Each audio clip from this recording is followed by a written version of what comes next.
So I think from here you start seeing just how massive this wall really is. It's a piece of art, living art, and I like up here you can awesome. see the flowers, as you said, because there's more sunlight. Yep. There's 400 orchids on that wall. 400. Yeah, plus or minus. I can't keep one alive. How would you keep 400 alive? Now here it is. And here it is. Here it is. So how tall is this wall? This wall is about 62 feet tall and about 50 feet wide, so it's like 3,200 square feet. Oh my goodness. There are 25,000 plants, individual plants just on this wall. Just on this wall. 25,000. Yeah. The whole building has 40,000. So the majority of plants are on this wall. Exactly. Wow. And what made you want to do a 62-foot wall? Well, it was a blank wall. It needed something.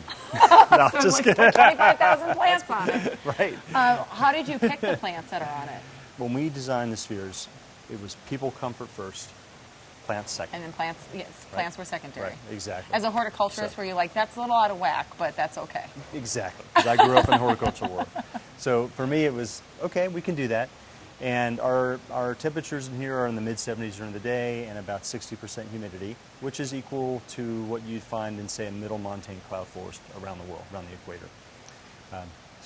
Feels good in here to you? It feels great, Feels good to me, and that's our goal. People to come in and feel good and feel different. And it is an Amazon workspace, so they're going to come in and they're going to do some work, and they're going to feel differently at work and have a different experience. They're going to be more motivated to go back. Absolutely. They're going to take some time to zen. And they're going to come and they're going to connect with nature, which is something that's really missing from the office. You can touch. A lot of thought went into this building structurally and horticulturally. Is that exciting for you as someone? It's awesome. Who's been a horticulturist? Incredible. When Amazon said, we want you to have free reign and pick whatever you want, and oh hell yeah, that was instant. I'm arguably a very lucky horticulturist. So I went out and found the biggest tree in a pot that I could find. This one? This one. And what is this? This is a rusty fig, Ficus religiosa, and it was grown in California. Okay. It is about 48 years old. It was planted in 1969. Wow. Yep, at the Barrelwood Tree Farm. And about 5 or 6 years ago, they decided to take it out of the ground and put it in a box. Good for you. Good for me. Because it was the largest tree in a box in the country. And then it took me and our team, this is not just me, about a year to figure out how to get it here.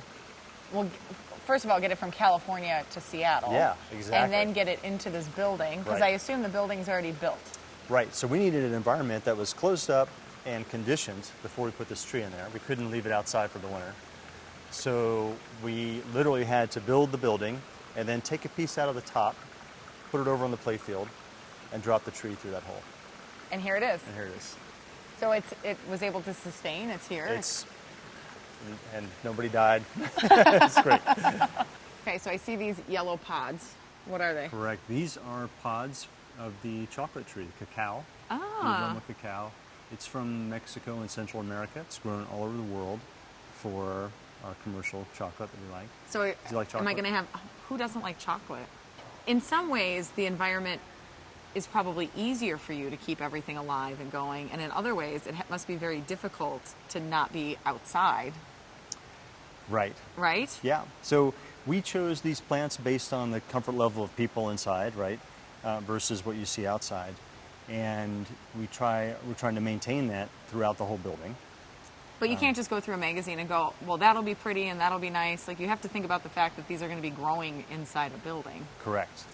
So when we looked at that plant palette, we could not go online and just buy those plants, right? So we connected with a really great network of botanical gardens and universities and private growers to help us make this collection.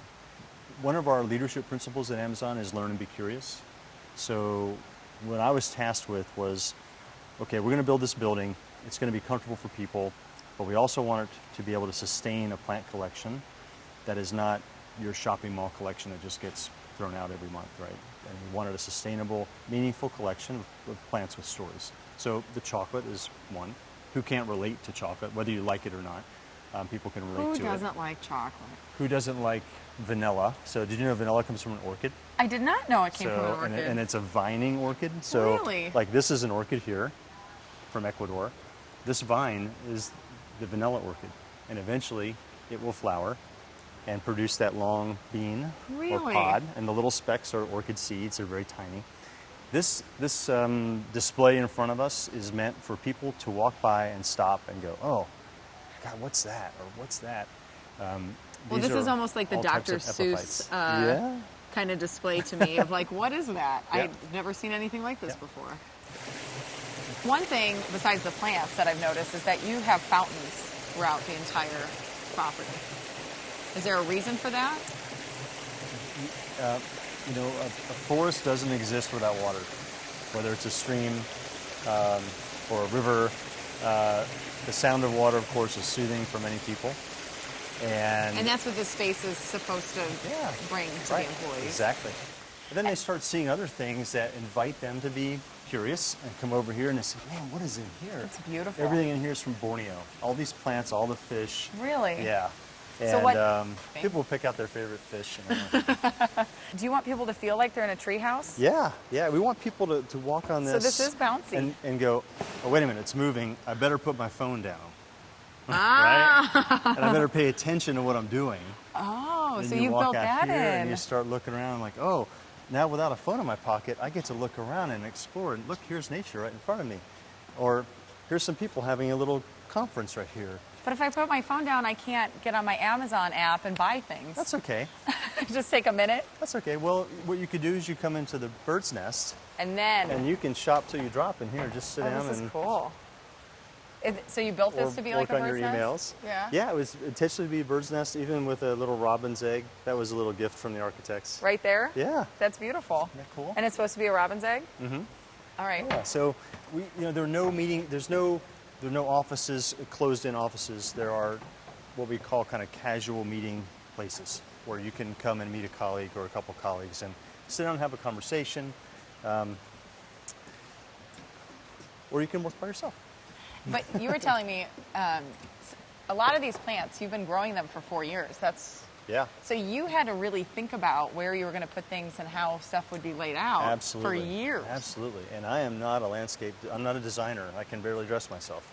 So we had a landscape architect involved with the project, and that's how I got involved, as I came on as a consultant with them. And they helped us with placement, with careful screenings and setting all that stuff up. Wow. And of course we've changed it already a little bit because, well, plants they're flexible. And some plants got a lot larger than we expected. They were very well taken care of. They were very well taken care of, exactly. So we feel pretty good about what's going on with the plants. And they all have stories. We've got the chocolate. We've got other plants that give us things like annatto, which is a spice. We've got black pepper. We've got a whole host of plants that have stories. To me, it looks like a small pine Exactly. tree. Is exactly. it? I was nervous to say Yeah, it, but yeah. it looks like a small pine tree. Yep. Like But a spruce? It's I've had spruce, I've had fir. It's actually a rhododendron. Usually they have big, showy, colorful flowers. This is a rhododendron from high elevation in the Philippines that is no longer thought to be in the wild. What happened? Is it climate change? Habitat destruction. Destruction. Number one problem for most all biodiversity, habitat destruction, but for sure this one, clearing land for farming and other activities. How big will it get? Shrubby, like 3 or It will 4 be? feet. Yeah, it's Okay. very slow growing. And how old is this one? This one came to us as a little guy 4 years ago. Okay. So he's probably like 4.5 years old. Okay. Yeah. Good luck, little He guy. likes it in here. Good. Yeah. I'm glad. Does he have a name? Doesn't have a name. Would you like to give it a name? How about George? George, you got it. Put it on the tag. We're going to have some of these plants will be labeled later with the engraver right now, but we'll remember that, George.